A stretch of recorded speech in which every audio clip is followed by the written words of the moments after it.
Good morning friends, happy Sunday. Rinku Kutul ব্লগে নতুন একটা ভিডিওর সাথে তোমাদেরকে জানাই স্বাগত আর ভালোবাসা। আশা করি তোমরা সবাই ভালো আছো, সুস্থ আছো। আমরাও খুব ভালো আছি। আজকে সকালের আকাশটা দেখো। আমি ঘুম থেকে উঠেছিলাম 4:58 সময়, তো তখনই এই ভিডিওটা ক্যাপচার করা। তো দেখো কি ভালো লাগছে। আসলে তো তোমরা সবাই জানো গতকাল থেকেই তো আমরা শুনছি ঝড় বৃষ্টি হবে, হয়তো তারই পূর্বাভাস। আর এইদিকে দেখো আমি পাস্তা বসিয়ে দিয়েছি, একদিকে ভাত বসিয়ে দিয়েছি। কেননা তোমরা অনেকেই জানো সানডে আমি মেয়েকে নিয়ে ডান্স ক্লাসে যাই, তো কাজগুলো সেরে নিই। এই দেখো ফাইনালি রেডি হয়ে গেছি। গুড মর্নিং সবাইকে। তো জানি না মনটা খারাপ হয়ে গেল, পুরো রেডিও হয়ে গেছি কোন সকালে উঠে সমস্ত কাজ সেরে, কিন্তু ঝিরিঝিরি বৃষ্টি আরম্ভ হয়ে গেছে। তো যেতে পারবো কিনা বুঝতে পারছি না, তো দেখা যাক কি হয়। টাইম আছে এখনো হাতে, এখন 6টা বাজে। আমি রামরাজাতলা থেকে 7টা 7:30 এরকম ট্রেনটা ধরি, তো বাড়ি থেকে 6:45 বেরোই। দেখা যাক, তো যেতে পারলে ভালো লাগবে, আর যদি যেতে না পারি ভীষণ কষ্ট হবে, মানে খুবই কষ্ট হবে। কারণ এই যে পুরো রেডি হয়ে গেছি আমি। আর এইদিকে দেখো মেয়ের জন্য পাস্তা বানিয়ে নিয়েছি। এই দেখো পাস্তা, এখানে ভাত হয়ে গেছে।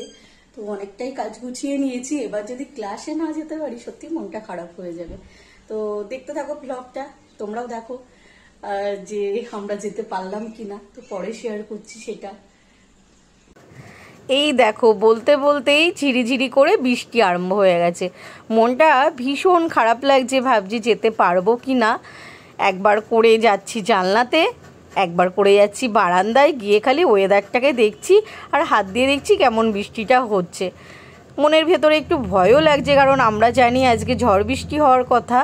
আর তোমাদের দাদার আজকে অফিস যাওয়ার কথা ছিল, ও লাস্টে আর কি বেরোতে পারবে কিনা ভাবছে, কিন্তু আমি তো সারাকে নিয়ে একাই যাব।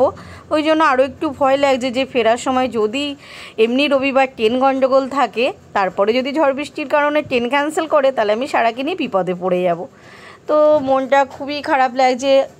ভাবলাম চাটা খাই, তখনও আমি ড্রেস চেঞ্জ করিনি, ভাবছি যদি যেতে পারি আর একটু দেখি, কিন্তু বৃষ্টি দেখছি ভালোই শুরু হয়ে গেল।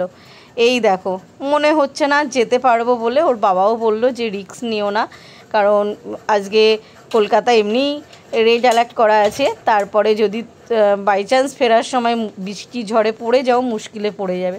তো ওই জন্য আর রিস্ক নিলাম না। মনটা ভীষণই খারাপ হয়ে গেল। এই জানলায় বসে আছি, তখন কিন্তু 6টাও বাজেনি।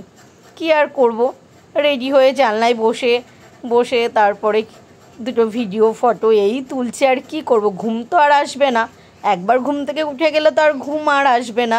মনটাও খুব খারাপ লাগছে। বাধ্য হয়ে দেখো বক্স জানলার ওপরে আমি বসে আছি আর বৃষ্টি দেখছি। এই দেখো দেখতে পাচ্ছ ওয়েদারটা। আর কি করে যাব, যদিও কাছাকাছি হলে আমি অফ করতাম না, মেয়েকে নিয়ে যেতাম। আর মেয়েও ক্লাসে যেতে খুব ভালোবাসে। লাস্টে দেখো বৃষ্টিটা 8:15 করে তখন একটু অফ হয়েছে, কিন্তু 8:30 থেকে 9টা থেকে ক্লাস। আমি আর পরের ট্রেনটা ধরে আর যেতে পারবো না প্রথমত, দ্বিতীয়ত ফেরার সময় যদি বিপদে পড়ে যাই। অবশেষে সকাল সকাল বরের সাথে গেলাম বাজারে, আর সে বলে না বাস নাই ঘাড়ে মাথায়, আমি নিলাম কচু শাক দেখতে পেয়ে। বাজার থেকে চলে এসেছি, তো চলো বাজারগুলো ধুয়ে নিই। কচু শাক এনেছি, চিংড়ি মাছ দিয়ে হবে, চিকেন হবে, তো অনেকগুলোই রান্না। তো চলো করে নিই, তারপরে আবার কথা বলছি তোমাদের সাথে। এই যে সেই কচু শাক দেখো আমার সব ধোয়া হয়ে গেছে। এখানে আমি এই দেখো মাংসটাকে ম্যারিনেট করে নিয়েছি। কড়াইটাতে না ধুতে সুবিধা হয়, আর এই কড়াইটাই রান্না করি না, ধোয়াধুইগুলোই বেশি করি। আর এই দেখো চিংড়ি মাছটা আজকে ছাড়িয়ে দেয়নি, চিংড়ি মাছগুলো ছাড়ালাম নিজে। তো চিংড়ি মাছ ছাড়িয়ে নুন হলুদ মাখিয়ে নিয়েছি। কচু একবার সেদ্ধ করা হয়ে গেছে, কচুটা একবার সেদ্ধ করা হয়ে গেছে, আর একবার ওই যে প্রেসারের মধ্যে আর একবার আছে, মানে আর একটা মানে 2 ঝুড়ি হয়েছে। তো একবারে তো সেদ্ধ হবে না, দুবারে ভাপিয়ে নিলাম। তো কচু চিংড়ি হবে, আর চিকেনের একটা দেখি কি প্রিপারেশন করা যায়, ম্যারিনেট মোটামুটি করে রেখেছি। তো চলো রান্নাগুলো করে নিই, তারপরে আবার কথা বলবো তোমাদের সাথে। এই দেখো মাংসটা আমি বসিয়ে আর চাটা নিয়ে জানলার কাছে চলে এলাম। আজকে ওয়েদারটা এত ভালো, এত হাওয়া দিচ্ছে না, আর একটু চা খেয়ে নিই।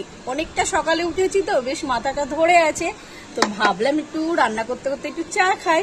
তো তোমাদের দাদা আর আমি দুজনে একটু চা খাচ্ছি। তো তো ভালোই লাগছে সকাল থেকে বেশ আজকে। আর সত্যি একটু খারাপ লাগছিল সকালবেলাটা যে রেডি হয়ে যেতে পারলাম না, আবার একটা দিকে ভালো লাগছে যে যেতে পারলাম না, সেটা তো খুবই কষ্ট লাগছে। মেয়েও ভীষণ বায়না করছিল, কিন্তু ছেলেটাও আবার রবিবার দিন একা থাকে, আজকে মাকে পেয়েছে। তো রান্না বান্না একটু করছি, অনেকদিনই রবিবারে গুছিয়ে রান্না করা হয় না, কারণ প্রত্যেকটা রবিবারেই আমি বেরোই, সেই রাতে রান্না করি গুছিয়ে আর কি। আর দুপুরবেলাটা কোনো রকমই কিছু করে নি। তো চলো আজকে একটু রান্না টান্না করি আর সবার সাথে একটু টাইম কাটাই, বেশ ভালোই লাগছে। তো চলো চাটা খেয়ে নিই। এই দেখো কেমন ভিজছি, আমার না বৃষ্টি হলে ভীষণ ভালো লাগে, বৃষ্টিতে ভিজতে। তোমাদের কার কার ভালো লাগে? দেখো কি ভালো লাগছে, পুরো মনে হচ্ছে গরমটাই কেটে গেল। বৃষ্টিতে ভিজে ছাদ থেকে নেমে ভীষণ খিদে পেয়ে গেছে, তো স্নান করে ফ্রেশ হয়ে দেখো রান্না করেছিলাম কচু চিংড়ি, চিকেন কষা, আর করেছিলাম জিরে রাইস আর সাদা ভাত। তো চলো লাঞ্চটা করে নিই, টাটা।